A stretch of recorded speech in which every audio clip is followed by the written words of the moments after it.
concernant donc le traitement combiné de l'hypertrophie bénigne de la prostate. Et j'ai le plaisir d'avoir avec moi le docteur Jalal Rfad et le professeur Omar Rondel, le docteur Twiti étant retenu pour des raisons professionnelles à Marrakech. Bismillah. Donc, c'est quoi l'objectif de cette controverse? C'est bien sûr de rapporter les données cliniques actuellement disponibles pour ou contre l'instauration d'un traitement combiné dans le cadre de l'hyperplasie bénigne de la prostate. Mais que nous savons, nous, aujourd'hui, à propos de l'HBP? Je vous passe de la définition parce qu'elle n'intéresse personne, tout le monde la connaît. Le choix donc d'un traitement médical doit être principalement orienté par la gêne exprimée par le patient, par ses atteintes, et doit correspondre ainsi à l'aboutissement d'une décision partagée entre le médecin et son patient. Alors, vous savez, donc, il y a 3 classes principales de médicaments pour traiter l'hypertrophie bénigne de la prostate. Les alpha-bloquants, donc au Maroc, nous avons l'alfusosine, nous avons la doxazosine, la tamsilosine et la terazosine. Nous avons également les inhibiteurs de la 5-alpha-réductase et nous avons au Maroc le dutastéride et le finastéride. Nous avons au Maroc également les facilitateurs de l'érection, les inhibiteurs de la phosphodiesterase, et la seule molécule disponible au Maroc et ailleurs dans le monde, c'est le taladafil. Au Maroc, nous avons le Cialis 5 mg qui sera bientôt génériqué par Botu dans les mois qui viennent. Ces différents médicaments donc, ont des modes d'action qui sont différents pour soulager l'émission. Et les extraits de plantes, comme vous savez, comme le permixo, le tadénon qui a disparu du Maroc, non, il n'y a pas de base scientifique qui démontre leur efficacité sur l'adénome. Mais peut-être c'est l'effet placebo, mais il y a des patients qui sont améliorés. Alors, en France, chose qu'on n'a pas fait au Maroc, il y a beaucoup d'études observationnelles qui ont été menées et qui ont démontré qu'il y a 48% des patients qui ne sont pas améliorés par le traitement, malheureusement. Et ceci confirme l'importance de réaliser systématiquement une évaluation de l'efficacité et de la tolérance du traitement médical dans les 4 à 6 semaines suivant son instauration. Et l'utilisation de questionnaire IPSS semble la meilleure voie pour faire ceci. Qu'en est-il de la sexualité? Le fondement de la relation entre la dysfonction érectile et les signes de base appareil urinaire n'est pas encore élucidé, mais celui-là serait dû à des mécanismes physiopathologiques communs et qui sont mis en évidence par des études précliniques. D'autre part, il est établi le rôle néfaste de certains médicaments de l'HBP sur la sexualité et c'est les inhibiteurs de la phosphodiesterase. Qu'en est-il du syndrome irritatif? Les études randomisées ont confirmé que l'association d'un alpha bloquant et d'un anticholinergique permettrait d'améliorer les SBO de la phase de remplissage au cours d'une hypertrophie bénigne de la prostate. Mais étant donné le risque de majoration d'une dysurie sous anticholinergique, cette association n'est pas préconisée sans avis spécialisé. C'est pour ça tous ces arguments qu'on vient de voir ont poussé les urologues dans un souci d'améliorer la réponse au traitement et de diminuer les effets secondaires. Ça les a poussés à combiner différentes familles du traitement de l'HBP. Vous avez ici les différentes associations et ce que vous voyez en bleu, c'est l'association des alpha-bloquants avec les inhibiteurs de la 5-alpha-réductase qui semblent l'emporter. Sans trop tarder, je vais commencer par ce cas clinique. Monsieur Mohamed, 65 ans, il est dysurique, se réveille 3 fois la nuit, sa prostate est souple. L'échographie, il a une prostate de 60 grammes, il a un ECVI négatif, un PSA 3,6 et un débit maximal qui est à 11 000 par seconde. Alors, comme je le connais, c'est mon beau-frère, je veux pas, moi je ne traite jamais la famille. Donc, je lui dis, tu vas voir mon collègue Dr Fat, Et après, tu vas voir mon ami, j'ai un copain à Marrakech, docteur Rondal. Et après, ce qu'ils te diront, tu viendras me le dire et puis on verra. Alors, d'accord. Alors, sans tarder, je passe la parole au docteur Rfad, qui est pour combiner le traitement. Merci, docteur Akara. Donc, je vais essayer de répondre à certaines questions. Est-ce qu'on a le droit de combiner deux ou plusieurs médicaments pour l'hypertrophie bénigne de la prostate? Si oui, pour quel patient? Donc, les syndromes du bas appareil urinaire sont très fréquents. Ils touchent environ 2 millions de personnes, d'hommes en France, 100 millions de nouveaux cas. Certains malades s'amélioreront juste par les mesures hygiéno-diététiques, mais 50% des malades nécessiteront un traitement médical, dont 10% vont recourir à la chirurgie suite à une complication ou à une progression de la maladie. Il n'y a pas beaucoup de nouveautés dans le traitement de l'hypertrophie bénigne de la prostate. Donc, depuis 2013, on dispose de plusieurs médicaments. Par ordre chronologique d'apparition, il y a les extraits de plantes, les plus anciens, puis arriveront les alpha-bloquants, les inhibiteurs de la 5-alpha-réductase. Puis le tabou est levé pour les anticholinergiques. Désormais, on peut prescrire les anticholinergiques même chez les patients avec une hypertrophie bénigne de la prostate. Les inhibiteurs de la 5-alpha-réductase, les IPDE5, donc ont prouvé leur efficacité sur les troubles mictionnels et aussi sur les troubles érectiles. Et le dernier né, c'est le mirabegron, le bêta-3 mimésique. Un bref rappel sur les alpha-bloquants, on le sait tous. C'est une relaxation des fibres musculaires lisses de la vessie et de la prostate en bloquant les récepteurs alpha-adrénergiques. Donc c'est une action sur la composante dynamique de l'obstruction et non pas sur le volume de la prostate. Les effets secondaires, on les connaît tous. Elles dépendent de l'urosélectivité des médicaments. Pour les inhibiteurs de la 5-alpha-réductase, on sait tous que la croissance prostatique dépend de la testostérone, qui est bloquée par les inhibiteurs de la 5, qui est transformée par les 5-alpha-réductase en dihydrotestostérone. Deux types d'isoformes, 1 et 2. Les deux molécules agissent sur l'isoforme numéro 2, sauf le finastéride qui est sélectif. Donc les deux molécules ont la même efficacité et leurs effets secondaires ou effets indésirables sont communs dû à une réduction de l'activité de la testostérone. Donc on aura des troubles de la libido, des troubles de l'éjaculation, des troubles de la sexualité en général. Et avec une augmentation des oestrogènes, on peut avoir une gynécomastie unilatérale ou bilatérale. Les 5 ARI entraînent une apoptose prostatique, donc une diminution du volume prostatique d'environ 30%, d'où l'amélioration des signes urinaires avec une augmentation du Qmax. Leur utilisation nécessite au moins 6 mois, donc leur effet ne se sentira qu'après 6 mois, et on aura une diminution du risque de rétention aiguë d'urine et du recours à la chirurgie. Il existe d'autres médicaments, mais qu'en est-il de la combinaison entre ces différents médicaments?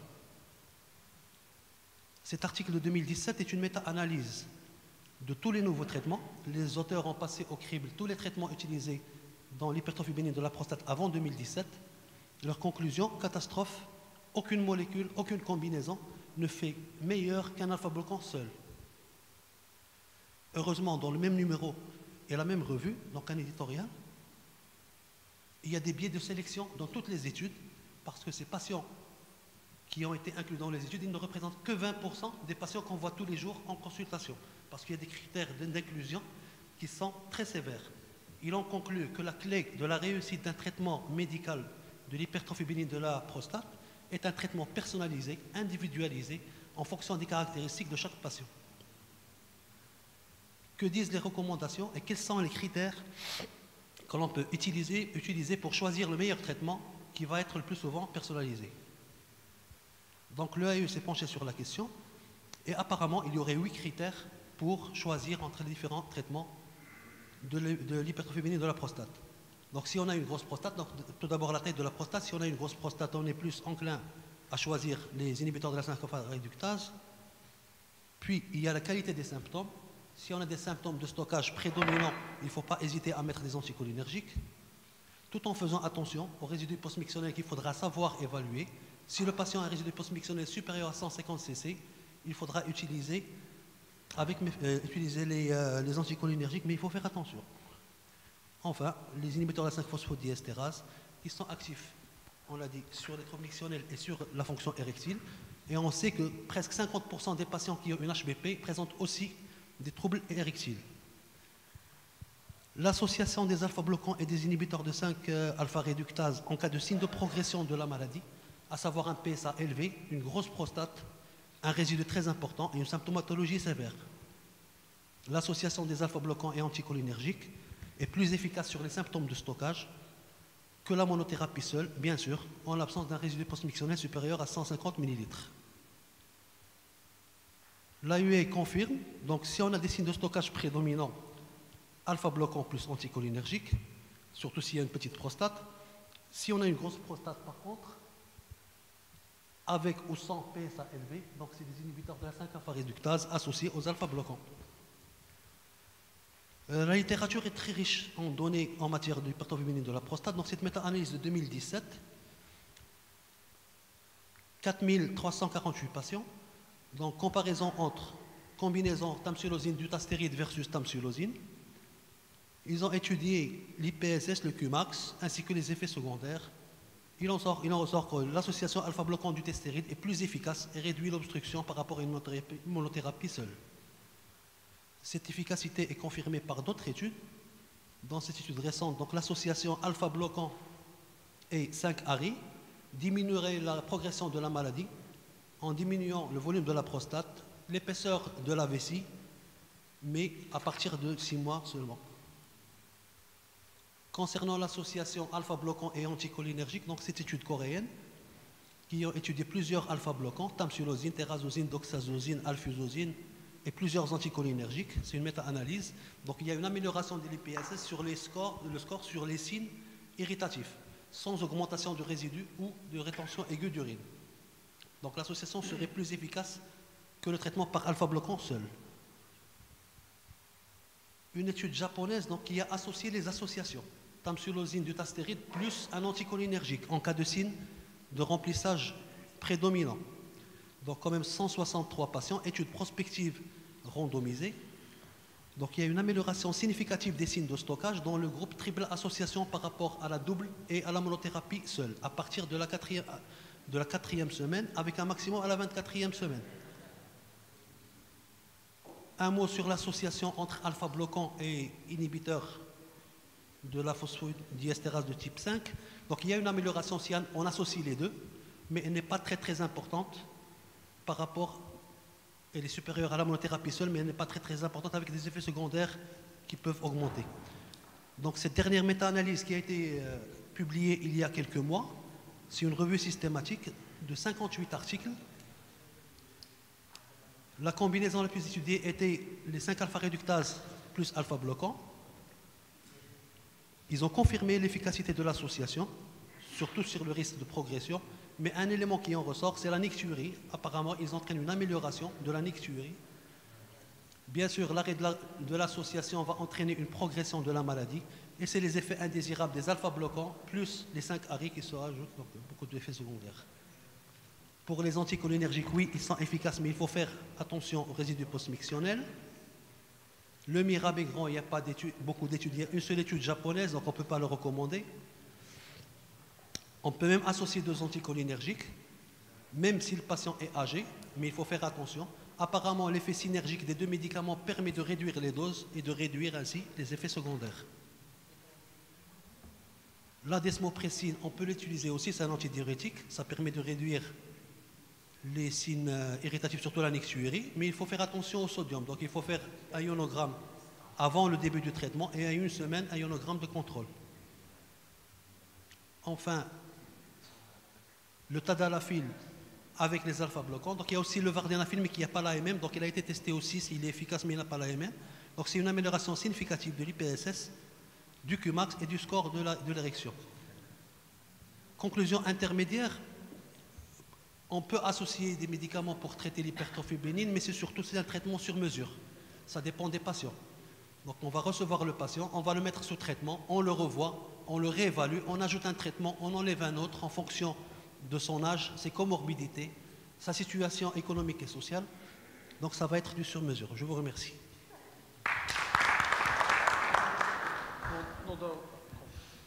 Donc, merci Jalal. La parole, professeur Randall, qui est contre le fait d'associer le traitement. Vas-tu nous convaincre?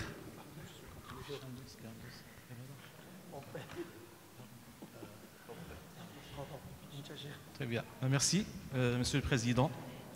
Donc, à mon tour de remercier les organisateurs du GRAMS. Le choix de la photo n'est pas innocent, c'est pour donner aux organisateurs, en espérant faire un jour organiser cette manifestation à Marrakech. On a eu toutes les manifestations sauf le GRAMS, donc peut-être dans le futur. Alors, je vais envisager successivement les trois possibilités d'association en essayant de m'opposer contre. En consultant les recommandations des guidelines, on trouve très bien que ces associations sont indiquées et surtout avec un haut niveau de preuve. Ce qui va me placer, en essayant de me poser, pour reprendre la phrase de Cheikh Harmouni ce matin, de défendre le diable. Alors, plutôt que de chercher des articles qui vont à l'encontre de ce qui a été recommandé, j'ai jugé plus pertinent de sortir les articles cités dans le gros bouquin et d'essayer de relire de façon à chercher des biais pour pouvoir un petit peu critiquer ces recommandations, ce qui a été fait. Je pense que déjà, je suis posé une question. Est-ce que les recommandations sont à prendre toujours? On peut faire écart recommandations. Je crois que dans la pratique quotidienne, on a toujours tous une certaine expérience qui nous permet de faire écart recommandations. C'est le propos de cette plaque. Cabana, en 1999, a interrogé des praticiens de différentes spécialités et sur le degré de respect des recommandations. Il a trouvé que plusieurs ne respectaient pas les recommandations, soit parce qu'ils ne vont pas de pair avec leur conscience, soit parfois ils ne sont pas tout simplement prêts à décamper d'habitudes anciennes. J'ai pioché un peu plus, je trouvais pas mal de papiers, genre pourquoi les pneumos ne respectent pas, pourquoi les cardiologues ne respectent pas les recommandations. Heureusement, aucun papier qui dénonce les urologues, Dieu merci. Donc voilà, 40% des praticiens ne respectent pas les recommandations. Et je crois que cette plaque peut me permettre d'arrêter la communication. On est protégé si on ne respecte pas les recommandations. Et on finit. Non, je crois qu'il faut argumenter. D'accord? Concernant l'association alpha-bloquant inhibiteur de 5-alpha, les anciens essais qui remontent à plus d'une vingtaine d'années n'ont pas montré de supériorité du traitement combiné par rapport à l'alpha-bloquant. Et l'alpha-bloquant faisait mieux que le finastéride, mais on reprochait à ces études leur faible durée d'observation, au maximum 1 an. Donc, il a fallu attendre l'étude MTOPS, qui a été à la base de l'élaboration des recommandations de la combinaison de l'alpha-bloquant plus 5-ARI. C'est une étude en double aveugle qui a recruté quand même 3000 patients. Et comme objectif principal, il y avait la progression clinique globale définie sur l'augmentation d'au moins 4 points sur le score AU et symptômes, la survie de la rétention aiguë d'urine et l'insuffisance rénale aiguë et l'infection urinaire récidivante avec la définition d'époque, plus de épisodes par an, avec comme critères secondaires des variations dans le temps des symptômes, du Qmax, l'incité d'opérer et les variations du PSA. Alors, qu'est-ce qu'ils ont trouvé? Ce graphique montre clairement à 5 ans la supériorité combinée par rapport au finastéride et aux autres molécules. Seulement, comme vous pouvez le constater, il a fallu attendre 1 an pour que l'écart se creuse entre les 3 possibilités thérapeutiques. Est-ce que nous, dans notre pratique, le patient, parfois nous-mêmes, urologues, sont prêts à attendre 1 an pour que le patient se sente amélioré? On a tous l'habitude de proposer une alternative, notamment une résection, avant que l'année tourne. Deuxième résultat, c'est la prévention de la rétention aiguë d'urine. Bien sûr, la thérapie combinée retarde les épisodes de rétention aiguë d'urine, mais elle ne fait pas mieux que le finastéride tout seul. Si l'objectif était de prévenir la rétention aiguë d'urine, je crois que le finastéride va faire de même et ce n'est pas la peine d'associer. Troisième résultat, c'est le retard de recours à la chirurgie. Et l'on voit bien que la combinaison fait aussi bien que le finastéride. Donc ça, c'est des arguments dans la même étude qui a servi pour élaborer les recommandations et qui peut, à mon sens, servir pour bannir cette association. Alors, concernant un point important à cette étude, c'est l'évolution du PSA chez ces patients sous finastéride et les patients qui ont donc eu soit le 5-ARI tout seul, soit en association. On voit bien que le PSA a progressé à un an de 15% à 30% dans le bras placebo et doxazosine, mais il a chuté de 50% chez les patients qui ont eu le finastéride, soit en monothérapie, soit en association. Et ce qui n'est qu'une médiane. La règle selon laquelle il faut diviser le PSA par 2, ce n'est pas toujours valable, c'est une médiane.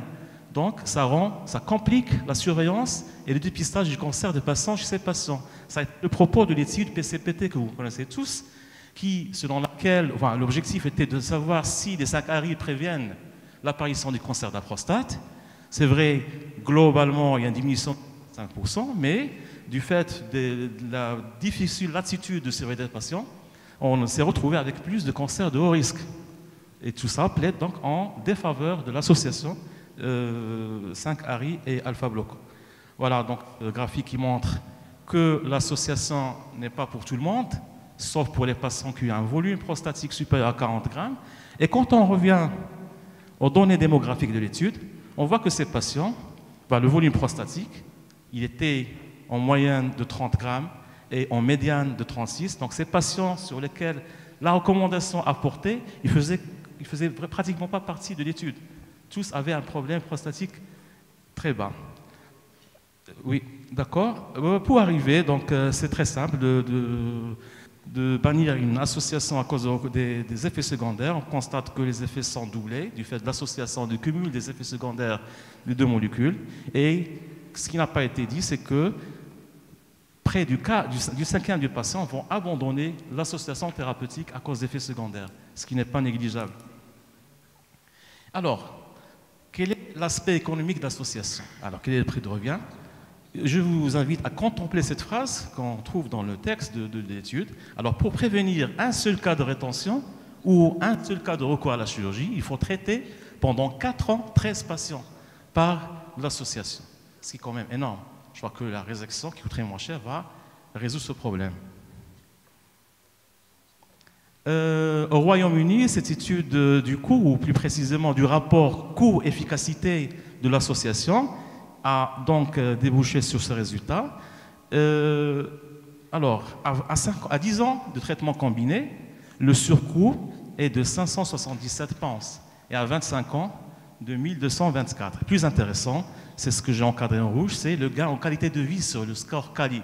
Il faut attendre 25 ans pour que le patient se sente vraiment amélioré sur le plan de qualité de vie. Est-ce qu'un patient de 65 ans va attendre qu'il ait 90 ans pour juger du gain en qualité de vie? Tout ça est à l'encontre de l'association. Alors, pour pallier ce problème, les patients qui sont déjà sous l'association, est-ce que c'est possible de réduire les effets secondaires, de réduire le coût en retirant l'alpha-bloquant de l'association? C'est le propos de cette étude. En fait, c'est une étude où les patients ils ont reçu pendant 24 semaines une association dutasteride tamsulosin, puis ils ont été randomisés en 2 bras, un bras qui a continué l'association et l'autre, ils ont reçu que du dutasteride et un placebo tamsulosin. Donc le DT20 plus 12, c'est les patients qui n'ont plus l'association après, et DT36, c'est les patients avec un traitement combiné.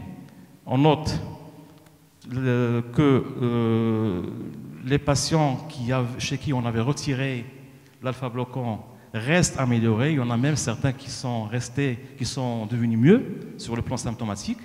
Et quand on analyse par rapport au score IPSS initial, il se trouve que seuls les patients qui avaient un IPSS sévère au départ, qui n'ont pas été améliorés. Donc déjà, des recommandations, on retranche les patients qui avaient un IPSS modéré. Donc là, on commence à amputer un petit peu des indications, des recommandations. Un autre travail où on a retiré l'alpha-bloquant, canadien cette fois, et on voit que ces patients ont été sous assistance jusqu'à 9 mois, et au 9e mois, on a retiré l'alpha-bloquant. Qu'est-ce qui s'est passé ensuite?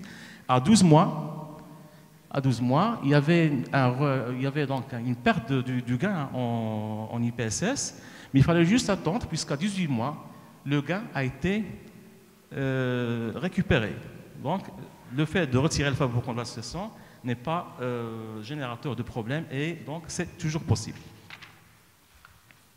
Voilà, c'était pour l'association alpha-bloquant 5-ARI. Maintenant, l'alpha-bloquant 5-alpha-réductase. Je crois que le rationnel, c'est une meilleure compréhension de la physiopathologie de l'adénome de la prostate. Au départ, jusqu'à il y a une vingtaine d'années, on traitait tous les symptômes, on raccordait tous les symptômes à l'obstruction.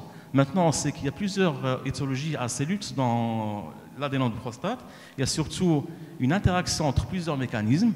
L'obstacle va générer une hypertrophie de la paroi vésicale et une dénervation induisant une hypoactivité. Et à la longue, l'hyperactivité va s'installer. C'est là où naît l'idée d'associer des anticholinergiques au traitement de l'hypertrophie bénigne de la prostate. Alors, l'étude Saturn, c'est une donc, des études qui a été à la base de l'élaboration des recommandations. Elle a donc randomisé les patients entre placebo, entre tamsulosin, puis tamsulosin plus la solifenacine à différentes doses, 3, 6 et 9 mg.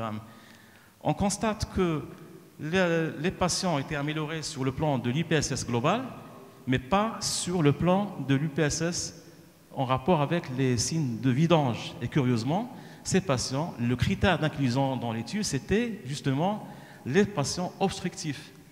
Hein?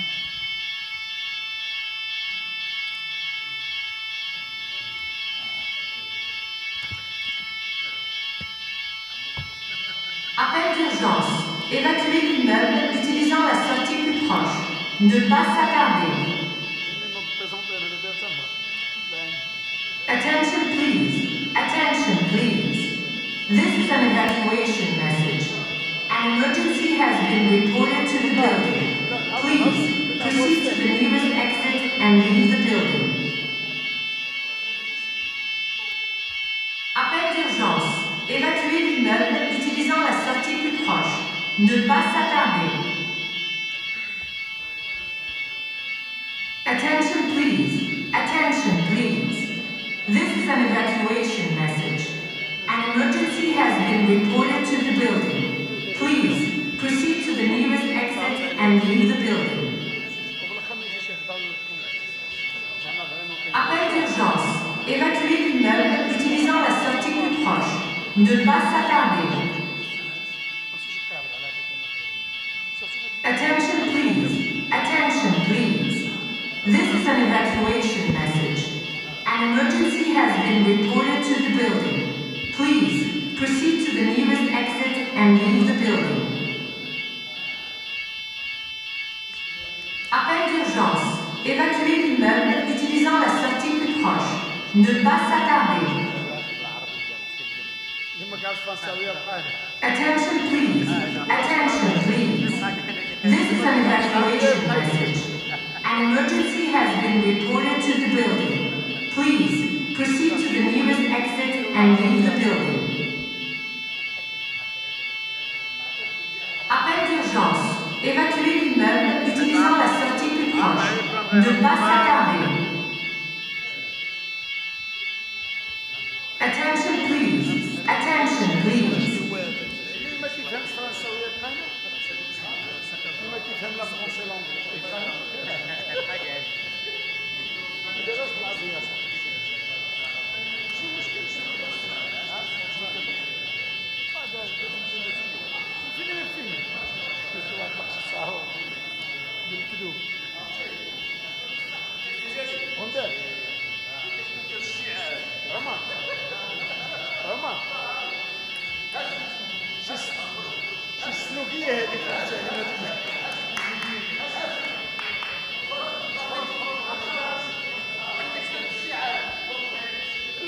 اللي ما كيفهمش فرنساوي ولا انجليزي بحال قالت الحبيب كان يبقاو قالت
واحد الصاحبي كنا مشينا عنده كنديرو الشيشه في واحد الفوطه وكندير الديكلونشور ويديكلونشا دونك نسدو هاد الفوطه ولا نعطيها للمخ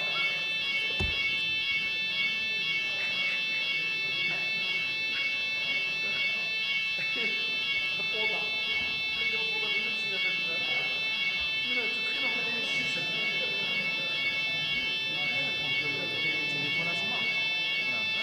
Mais, c'est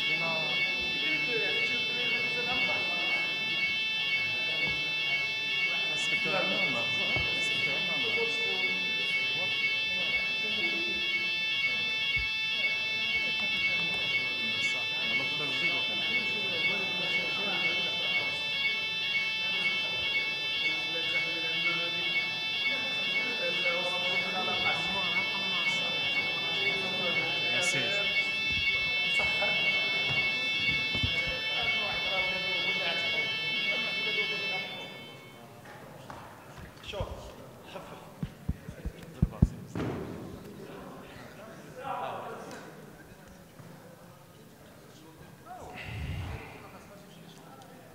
Alors la deuxième étude qui a été donc citée pour recommander ces recommandations, c'est Neptune, et avec son extension Neptune 2. Pour rappeler l'extension, c'est des patients à la fin d'études continuent à prendre le traitement parce qu'il est efficace ou parce qu'il est sans effet secondaire, en attendant qu'il soit commercialisé. Et il est ouvert parce que les patients, c'est l'opposé des études en aveugle, donc les patients connaissent les produits qu'ils prennent.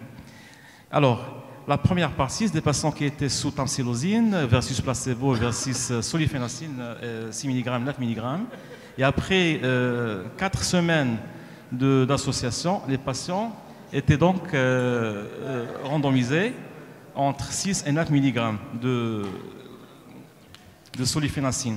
Alors, quels sont les résultats? On constate qu'à la 7e visite, il y a beaucoup de bruit là. 7e visite, les patients qui étaient sous 6 mg, 23% ont augmenté la dose volontairement, dans l'espoir d'augmenter l'efficacité sur les SPAU. Et à la 7e visite, 49% ont baissé, revenus à 6 mg.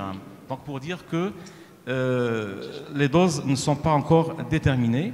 On constate que l'association a permis donc de réduire tous les paramètres de façon spectaculaire, et seulement ce qu'on reproche à cette étude, c'est l'absence de bras placebo. Cette association n'a pas été comparée à... Donc on constate qu'il n'y a pas de bras placebo dans cette étude et il n'y a pas de bras tamsilosine, donc on peut tirer des conclusions, d'autant plus que les patients avaient la libre volonté de passer de 6 à 9 mg, donc même pour la dose, on ne peut pas comparer. Cette méta-analyse, publiée en 2017, a donc comparé l'association alpha-bloquant et anticholinergique. C'est une étude qui a inclus 16 essais randomisés. D'accord? Et cette étude, donc, parmi les 16 études, 2 molécules seulement ont été testées concernant les anticholinergiques. Pour les alpha-bloquants, 2 molécules, principalement la tamsilosine et la doxazosine. Et ça pose des problèmes, en fait, si on veut, surtout en option add-on, qu'on appelle add-on, c'est-à-dire les patients qui ont été sous alpha-bloquants, chez qui on veut introduire l'inhibiteur. Il est difficile de changer de molécule alpha-bloquant. Donc c'est une limite à cette étude. L'autre limite, c'est que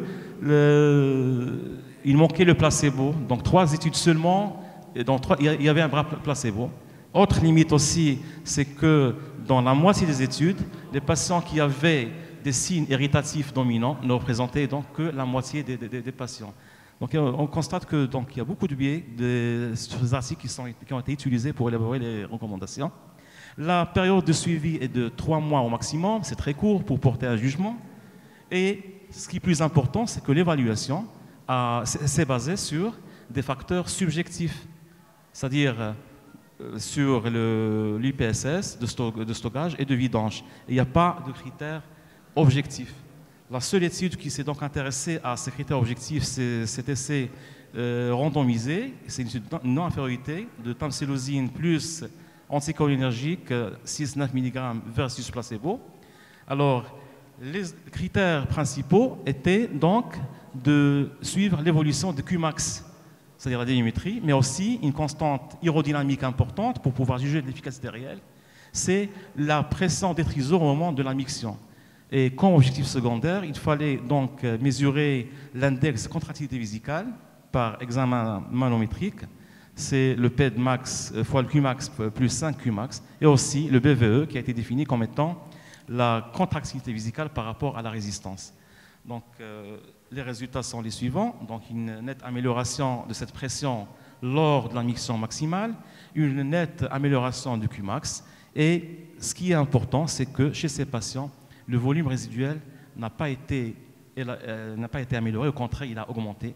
Et donc, c'est un élément important qu'on néglige. Ces patients doivent être surveillés, non pas cliniquement sur les symptômes, mais également sur le contrôle échographique. Et on ne peut pas attendre qu'il y ait une rétention aiguë d'urine pour dire que la combinaison n'est pas efficace. Voilà, c'est une plaque pour montrer le rapport entre volume résiduel et risque d'infection urinaire, sans parler des lésions donc, dégénératives. Alors, c'est un papier que j'ai trouvé qui montre chez les patients chuteurs quel type de médicaments il faut éviter. Cette étude française, dans une structure française, est sortie avec une liste de 28 médicaments. Et parmi ces 28 médicaments, 5 molécules ont des propriétés anticholinergiques et ils ont été incriminés dans les chutes sur les patients âgés. Et vous savez que c'est la population ciblée dans ce traitement. Alors, Cornu de l'AFU a proposé donc de faire une étude typologique. L'association, oui, les anticholinergiques, oui, mais pas pour tout le monde. Il a fait une étude observationnelle et il a donc inclus 410 patients qui étaient sous solifénacine dans 92% des cas et un alpha-bloquant en ce qui nous concerne dans 25% des cas. Il a donc procédé à une évaluation objective en mesurant un questionnaire de profil de symptômes, un questionnaire de qualité de vie et l'impression d'amélioration. Tous les paramètres ont été améliorés par anticholinergique et après 3 mois, les patients ont été sériés en 2 clusters. C'est des grappes.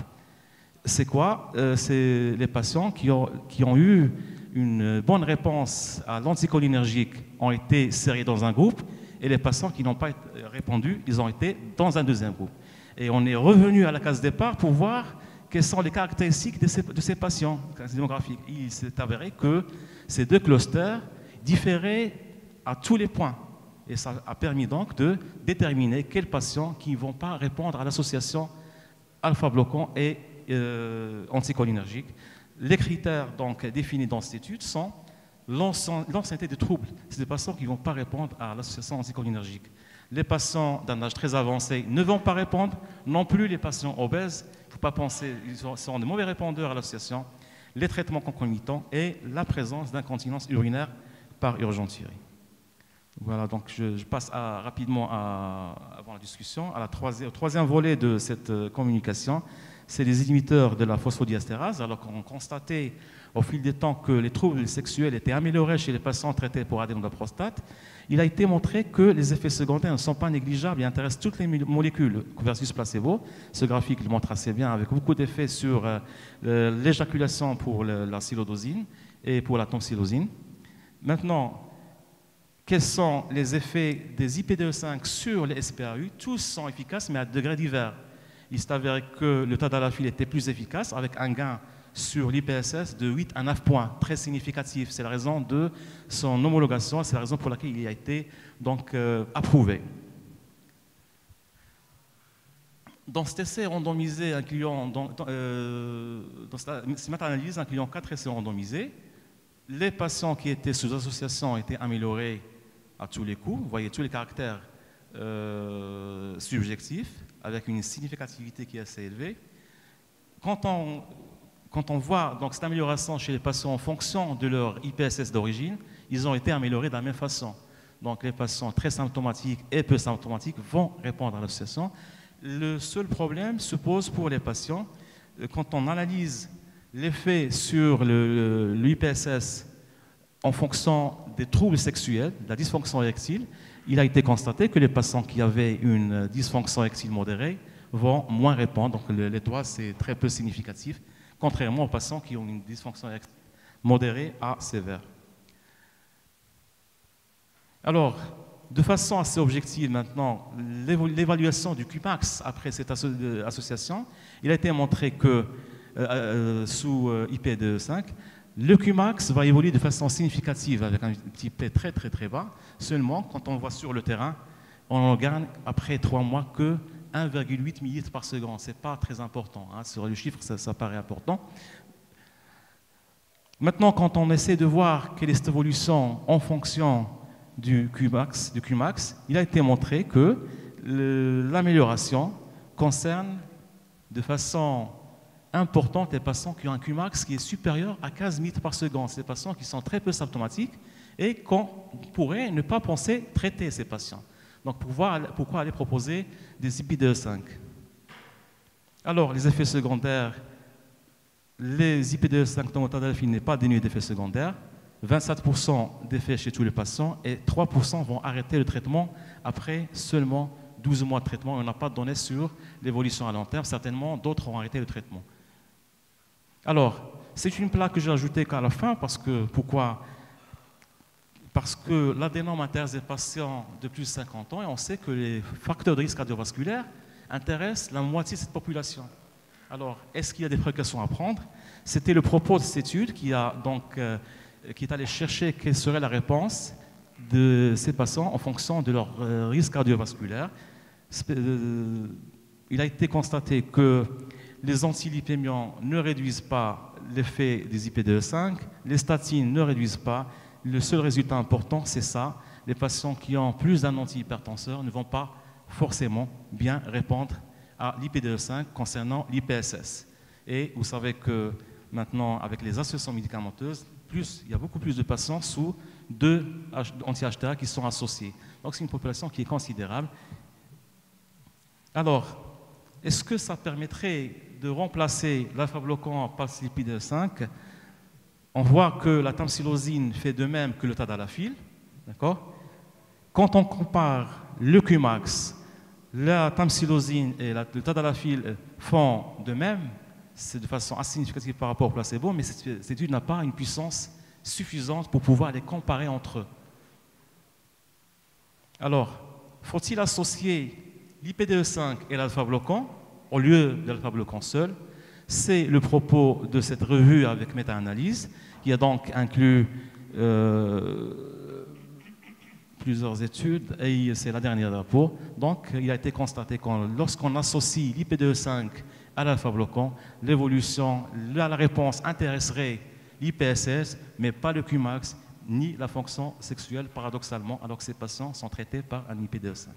Donc, pour les traitements combinés en général, que ce soit le 5-ARI plus alpha-bloquant, l'anticholinergique plus alpha-bloquant, ou ce n'est pas un non catégorique, oui, mais chez des patients bien sélectionnés, des patients chez qui il faudra donc attendre les études de longue durée pour pouvoir les choisir, et aussi pour pouvoir, dans le futur, déterminer des facteurs de bonne réponse à l'association. Voilà, je vous remercie. Hachem. Finalement, un peu de sérieux. Le professeur Hachem a été très gentil d'accepter la dernière minute de remplacer le professeur Tweety et je lui serai reconnaissant toute ma vie. Oui, merci, docteur. Merci, docteur Akeva, de m'avoir invité à cette journée de Grimes. De ma part, je vais essayer de conclure. Je me suis pris en retard un peu, donc je n'aurai pas d'études à présenter. Donc je vais me dire que l'hypertrophie bénigne de la prostate n'est pas une pathologie. C'est une évolution naturelle de la prostate. Donc il ne faut pas traiter toutes les hypertrophies bénignes de la prostate. C'est ça la cause de tous les échecs des traitements. On va voir pourquoi. Si elle est associée à un syndrome du bas appareil urinaire, ça devient pathologique et il faut penser à traiter ces malades. Ici, je vois qu'il y a le traitement médical combiné, mais il ne faut pas négliger devant tout malade, parce que c'est une des causes très fréquentes de l'échec du traitement, c'est la négligence des règles hygiéno-diététiques. Les règles hygiéno-diététiques, il ne faut pas les négliger. Tous les malades doivent passer par cette étape. C'est une étape primordiale, à savoir la diminution des boissons le soir à partir de 19h diminution de consommation d'alcool et de caféine. Vous savez, les sources de caféine, c'est le thé, le café ou la Coca-Cola. Revoir les traitements, les comorbidités du malade. Il y a beaucoup de malades qu'on voit en consultation qui sont sous diurétique et ils viennent pour une pollacurie. Et il avait l'indication d'un traitement médical pour un adénome de la prostate.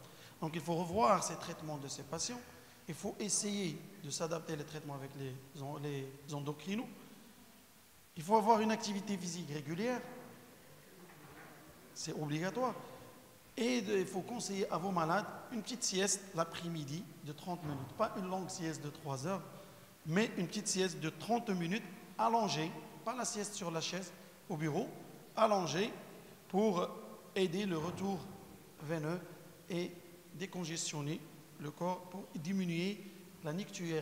Comme vous savez que les sujets âgés ont un inversement du nictémère, c'est-à-dire ils urinent plus la nuit par rapport à la journée. Ce n'est pas comme les enfants. Donc c'est pour ça qu'il faut essayer d'uriner le maximum la journée. Il y a beaucoup de malades qui viennent chez vous pour une nicturie. La nicturie, ça ne veut pas dire un adénome de la prostate. Le traitement, c'est un autre traitement. Donc 40% d'échecs, je crois que c'est un chiffre qui est très alarmant, parce que si on a 48% d'échecs qui a été annoncé par le Dr Akeba, donc on passe au traitement médical. Le traitement médical, le chef de file, c'est les alpha-bloquants. De toutes les façons, tous les traitements combinés qu'on vient de voir, il associe toujours ce fameux alpha-bloquant avec autre chose. Je ne veux pas être avec oui ou contre le traitement combiné, mais je crois que c'est les alpha-bloquants qui donnent le plus de résultats. C'est sûr, c'est étudié, c'est fait. Donc on peut associer des inhibiteurs de la 5-alpha-réductase, des anticholinergiques, des IPDE5, les plantes, qui ne sont pas supérieurs au placebo seul, mais je ne sais pas quel est leur intérêt à les associer avec un traitement, si ne serait qu'augmenter le prix du traitement. Et si échec, on passera à la chirurgie. Il ne faut pas commencer par la chirurgie. Si le malade n'accepte pas, passer au traitement médical, c'est l'inverse. Donc la prise en charge d'un patient... La prise en charge d'un patient qui a une hypertrophie bénigne de la prostate avec des syndromes du bas appareil urinaire passe par la prise en compte de l'attente du patient. Qu'est-ce qu'elle attend, ce patient? Est-ce qu'il veut améliorer son débit ou il a une pollacurie? Ces deux mondes. On ne peut pas exiger à un malade. Parfois, un malade il va venir pour le traitement chirurgical. On va essayer de le convaincre. S'il ne se convainc pas, il faut le traiter. Et la perception de sa qualité de vie. Chacun a une forme de qualité de vie. Quelqu'un qui se réveille 3 fois la nuit peut ne pas le déranger. Alors qu'une autre personne, une seule fois, ça va le déranger. Donc il ne faut pas se fier à la globalité. Donc il faut s'intéresser au malade. Qu'est-ce qu'il demande? Qu'est-ce qu'il dérange? Il faut toujours oser d'aborder la question de la sexualité. Le docteur a parlé tout à l'heure de la sexualité. La sexualité, il y a 2 volets. Le volet physiopathologique normal, c'est-à-dire l'élargissement de la prostate qui va étirer les nerfs, donc il va donner un trouble, dysfonction érectile nerveuse, d'origine nerveuse ou vasculaire par ischémie des vaisseaux qui passent à côté de la prostate. Et il y a autre chose, le trouble de sommeil qu'on oublie toujours, ça va engendrer un trouble de sexualité. Quelqu'un qui se réveille 6 fois la nuit pour aller uriner, sa sexualité vraiment va être perturbée. Il y a des études sur ça. Il y a 4 composantes de la sexualité masculine. Je vais vous en parler parce qu'ils sont toutes atteintes par la médication.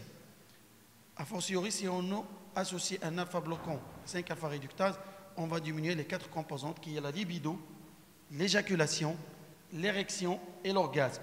Pour nous, urologues, on se limite généralement lorsqu'on parle de sexualité, on parle de érection. On oublie les 3 autres chapitres qui sont très importants. Quelqu'un qui n'éjacule pas n'a pas une sexualité normale. Quelqu'un qui n'a pas de libido n'a pas de sexualité totalement. Donc les traitements combinés vont altérer et ils vont somatiser les effets secondaires.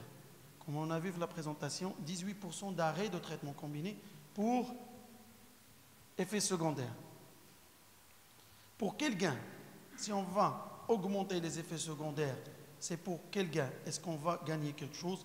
Le professeur Rondel a bien expliqué qu'il n'y a presque pas de gains il y a des gains sur des statistiques, sur des IPSS. Sur toutes les études, c'est les IPSS qui s'améliorent, sur le QMAX, les autres ne s'améliorent pas, mais c'est des études où il y a des tonnes de biais de recrutement.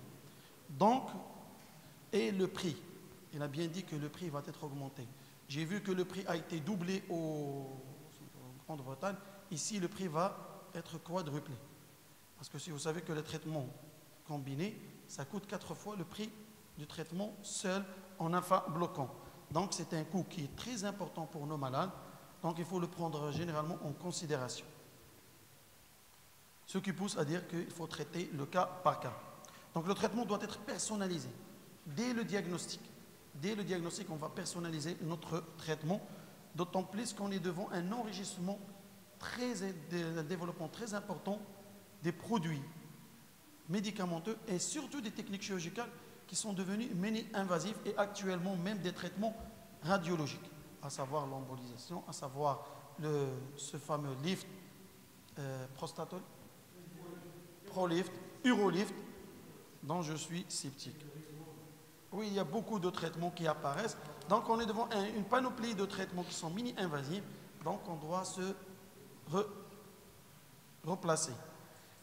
Donc, ce traitement doit être le plus adapté aux patients en fonction de l'âge. Quelqu'un qui a 75 ans, je crois qu'il ne faut pas trop retarder le traitement efficace qui est chirurgical. Comme a dit le professeur Amani, l'arrêt des associations, parce qu'un malade qui va arrêter l'association d'un alpha-bloquant plus le 5-alpha-réductase, il a bien cité, il y a une progression rapide de la maladie et de la symptomatologie. Donc, c'est-à-dire, s'il a 75 ans, on va le tirer 4 ou 3 ans. C'est le temps que prend le traitement combiné et que le malade peut accepter. Si on l'arrête, est-ce que ça ne va pas être un retard de prise en charge chirurgicale? Ici, tout le monde sait que le traitement chirurgical, il donne un répit de 10 à 15 ans. 10 à 15 ans. Donc, c'est-à-dire, s'il a 70 ans, est-ce qu'on va le tirer jusqu'à 80 ans où il aura un stent et il aura le Plavix et on ne peut plus l'opérer? Ça, c'est un point contre ces traitements combinés qui peuvent prolonger ou retarder un geste chirurgical. Pour la desmopricine, une petite remarque, c'est qu'on ne peut pas l'utiliser chez les patients de plus de 65 ans. Il est contre-indiqué chez les sujets de plus de 65 ans, sauf si on a accord de l'endocrine. Donc, de toutes les façons, pour conclure, le patient doit être exploré de façon personnalisée pour ne pas méconnaître un diagnostic différentiel. Tout le monde sait qu'on en voit beaucoup d'autres pathologies lorsqu'on reprend notre malade, parce qu'il y a beaucoup de diagnostics différentiels ou une complication de son hypertrophie bénigne de la prostate.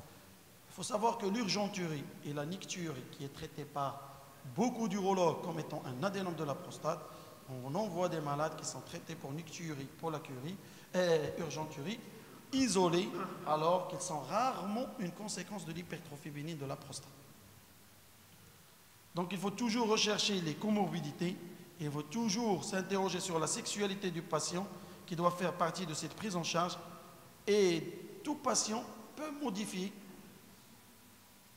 l'évolution de son adénome de la prostate ou de son prostate en modifiant tout simplement son hygiène de vie.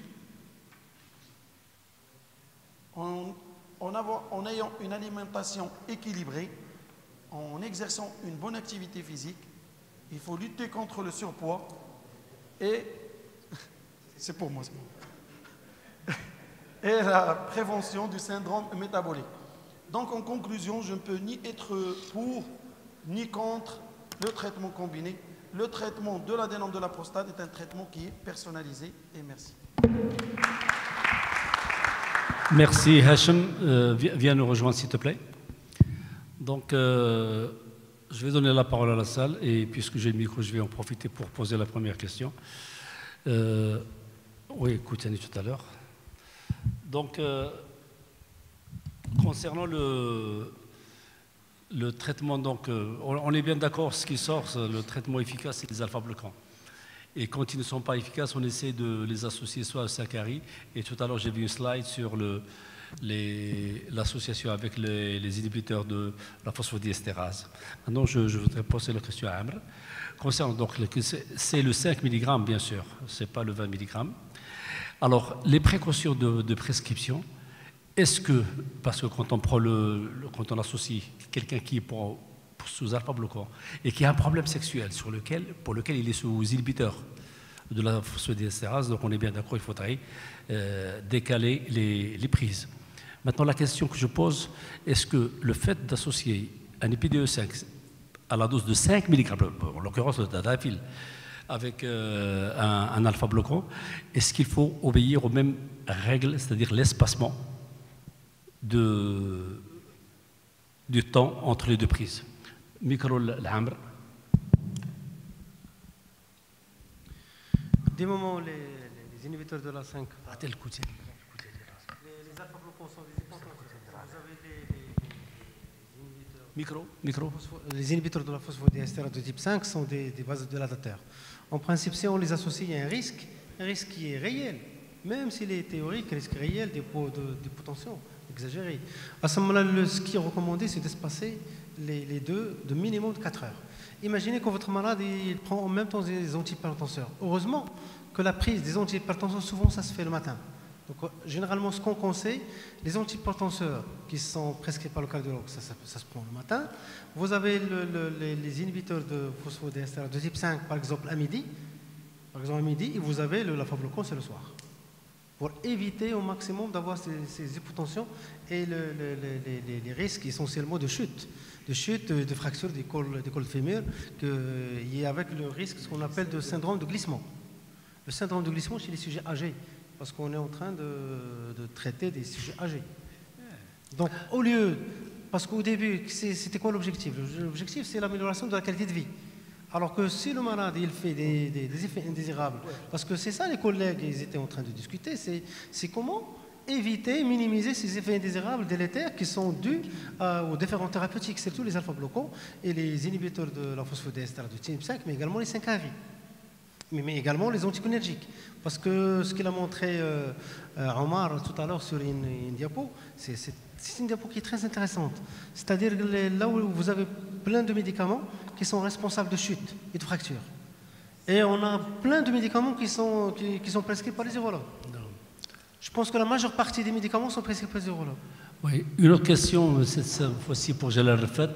Dans le cadre de l'association, puisque tu as défendu le traitement combiné, y a-t-il une différence entre le type d'alpha-bloquant quand tu l'associes avec les inhibiteurs de la phosphodiesterase du type 5? Je m'explique. Est-ce qu'on est c'est obligatoire d'avoir la tamsulosine plus les IP2,5, ou bien la fluzosine plus IP2,5, ou bien la doxazosine? Est-ce que la tamsulosine fait mieux que les autres? Je pense oui que la tamsulosine fait un peu mieux que les autres alpha-bloquants. Donc sur les études que j'ai lues, donc il y avait la tamsulosine et la doxazosine. Pour la doxazosine, il y avait plus d'effets secondaires que la tamsulosine, mais il n'y a pas eu d'études par la terazosine à ma connaissance. Donc je pense que la tamsulosine fait un peu mieux que les autres alpha-bloquants. Juste sur l'hypotension orthostatique, sur les effets secondaires cardiovasculaires, mais pas sur l'efficacité. Je parle des effets secondaires. Je parle des effets secondaires. Je parle de l'efficacité. L'efficacité est la même. L'efficacité est la même. Tous les alpha-bloquants ont la même efficacité, associés ou non. Tous les alpha-bloquants se valent. Tout à fait. Donc la seule différence, c'est leur urosélectivité qui détermine leur effet secondaire. C'est tout. Je peux? Oui. Moi, je voudrais revenir sur une chose. C'est que pendant des années, on s'est posé la question, la cause de l'HPP. Et actuellement, tous les articles et les orateurs, je crois, ils ont vu ça. Actuellement, c'est l'inflammation. La cause, c'est l'inflammation. L'adénome apparaît, ou l'HBP apparaît au niveau de la zone de transition. Pourquoi pas la zone périphérique? Pourquoi pas la zone centrale? Parce que ce sont des zones qui ne sont pas en contact avec les urines et le sperme. Les urines toxiques, le sperme, les éjaculations répétées entraînent une inflammation chronique au niveau périurétral, ce qui stimule les facteurs de croissance et entraîne une diminution de l'apoptose, qui fait que la cellule vit plus, et c'est ça qui donne l'HBP. Alors, je reviens sur les traitements. Actuellement, il y a trois classes de traitement, 2 validés et 1 empirique. Validés, les alpha-bloquants, mais les alpha-bloquants, tous, ils améliorent les symptômes. Ce qui est magnifique, c'est qu'au bout de 48 heures, on a le résultat escompté. Ça, c'est sûr. Mais ils n'écartent pas le risque de chirurgie et ils n'écartent pas le risque de rétention aiguë d'urine. Ça, c'est une réalité. L'autre classe de médicaments, c'est les inhibiteurs d'alpha-réductase. Ils ont un effet sur la diminution des rétentions et ils ont un effet sur la réduction du pourcentage de chirurgie de 50%, jusqu'à 50%. L'autre classe, qui sont les inhibiteurs de PDE5, c'est une classe empirique. On pense que le fait de donner ces médicaments améliore la vascularisation de la vessie, améliore la vascularisation du pelvis et entraîne une amélioration. Alors, actuellement, on les donne chez les patients qui ont une dysfonction érectile associée. Pour ce qui est de la combinaison, je crois qu'actuellement, si vous avez vu les recommandations, le traitement de l'HBP, ce n'est plus « bonjour monsieur, j'ai des urines pour la curer, je ne suis pas compliqué, égal alpha-bloquant ». Non, c'est un traitement à la carte qui dépend de plusieurs choses. Et la chose la plus importante, c'est le volume de la prostate. Au-delà de 50 grammes cc, il faut associer un inhibiteur d'alpha-réductase. Et il y a le résidu post-mictionnel et il y a quelque chose qu'on a oublié et qu'on oublie souvent, c'est le taux de PSA. Si le taux de PSA est à 1, c'est un facteur de risque. Maintenant, on commence dans l'HBP de parler de facteurs de risque de progression. Il y a des adénomes qui ne vont pas progresser et il y a d'autres qui vont progresser par leur volume, par le degré par le résidu et par le PSA. Et cette combinaison n'est pas éternelle. Elle est juste un bon moment, on donne l'alpha-bloquant, on l'associe avec l'inhibiteur d'alpha-réductase. Au bout de 6 mois, 1 an, on peut arrêter l'alpha-bloquant. Et c'est l'inhibiteur qui, a priori, peut faire le travail. Vous allez me dire, ça, ce sont tous et je termine sur ça, tous ces traitements sont symptomatiques en fait.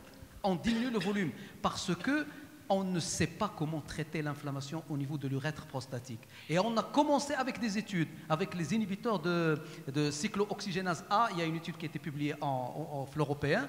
Et à un certain moment, ils ont arrêté parce que les malades, ils ont commencé à faire des effets secondaires des anti-inflammatoires. Voilà. Juste pour l'association avec les 5-alpha-réductase, vous avez parlé du PSA, c'est vrai, ça ressort dans toutes les études.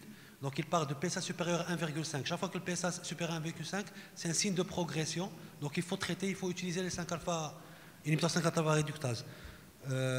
Sinon, pour l'arrêt de l'association, c'est un facteur de progression. On arrête, donc ça, rapidement, les malades progressent et se font opérer. Donc ça aussi, ça, dans toutes les études. Je crois que progression, mais pas pour longtemps. Quand il y a un tableau que j'ai montré où l'on montre que les patients, il suffit juste d'attendre un peu et tout rentre dans l'autre. Au bout de 4-5 mois, lorsque les symptômes ont émergé, le patient va finir par revenir à l'IPSS initiale. Donc je crois qu'il faut juste temporiser. Hein. D'accord. Tout simplement, en ce qui concerne l'association alpha-bloquant, les inhibiteurs de 5 phosphodiesterase, en principe, je pense, à ma connaissance, la seule molécule qui est autorisée, c'est la tamsulosin, parce qu'il est urosélectif et en principe, il faut toujours respecter les 4 heures. Donc, on ne peut pas utiliser l'alphazosine, les autres molécules, donc c'est la seule qui est autorisée, à ma connaissance. J'ai aussi une deuxième remarque ou une deuxième question en ce qui concerne l'association, les anticholinergiques avec les alpha-bloquants. De toute façon, je pose la question de modalité de prescription. Est-ce qu'il faut, par exemple, quelqu'un qui se présente avec des troubles mictionnels, avec prédominance de troubles d'irritabilité, avec des symptômes d'irritabilité, est-ce qu'il faut d'emblée proposer une association ou il faut passer par stade? Est-ce que la dimimétrie est très importante? Parce que, en principe, un patient qui présente des troubles mictionnels avec prédominance des troubles irritatifs, peut-être on va lui donner un alpha-bloquant et il n'y a pas d'amélioration. Qu'est-ce qu'on va faire après? Est-ce qu'on passe directement à alpha-bloquant? Il faut faire